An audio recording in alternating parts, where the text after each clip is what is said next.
My name is Ian Desmond Simbota, and I am a member of the Association of Persons with Albinism in Malawi, APAM. Well, I just wanted to share some of the challenges that persons with albinism face when it comes to health emergencies as well as disasters. I'll start with the health emergencies. I'll just give one example of one moment that we went through with COVID-19. During the COVID was one of the biggest challenges that stopped everything from happening. And we were not allowed to move, going places because of the curfews and all that, which was necessary when it comes to fighting the COVID-19.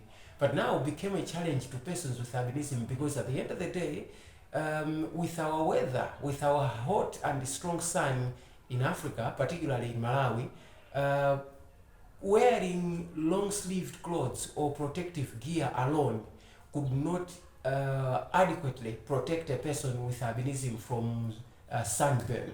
So one of the very important aspects is to have sunscreen lotion, which is 50 plus, that is accessed through the hospitals, where you have to travel from your place or from your homes to go to the hospitals so that you can have access, or you can get a bottle of sunscreen lotion.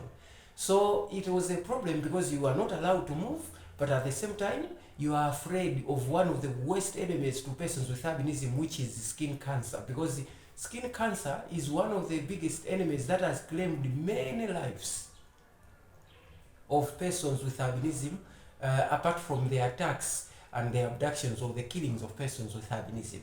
So to prevent skin cancer, apart from the protective gear that is advised for us to use, the sunscreen lotion plays a very big role. So during COVID-19, it was challenging because the sun was still scorching, but at the end of the day, we need sunscreen lotion, but we couldn't access it. So most of the times, especially during the COVID-19, we registered many new cases, I should say new cancer cases among persons with albinism, because many of them operated without using sunscreen lotion. Many of them had to travel, many of them had to still do their farming activities, doing their businesses, household chores and all that without sunscreen lotion. Now there are some other areas where it goes beyond, you cannot fully protect yourself, like in the farming field. It became a challenge without sunscreen lotion, and I remember within that period we registered so many new cancer patients, which became a very big challenge because it was not easy to control, and we lost most of those people who were found with cancer, because many of persons with albinism live in an impoverished kind of a life. So because of poverty also, some of these people, it was challenging when they are maybe suspects of cancer. Maybe a patient is a suspect of cancer, skin cancer. What will happen is some of them could fail to find money to pay for the test, the biopsy test, for it to discover if indeed what they have is cancer, for them to start treatment.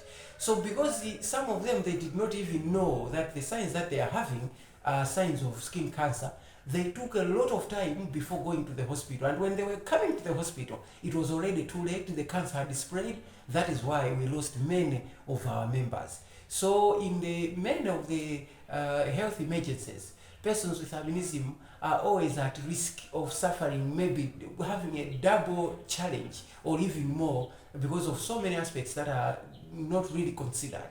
The second thing I would like to share is on disasters.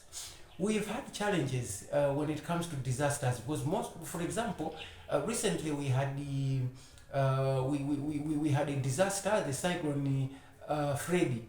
When the cyclone Freddy struck, we know there were many people who died. Some of them went missing. But now I want to talk about a situation that persons with albinism went through, and that was when people were moved to go in camps.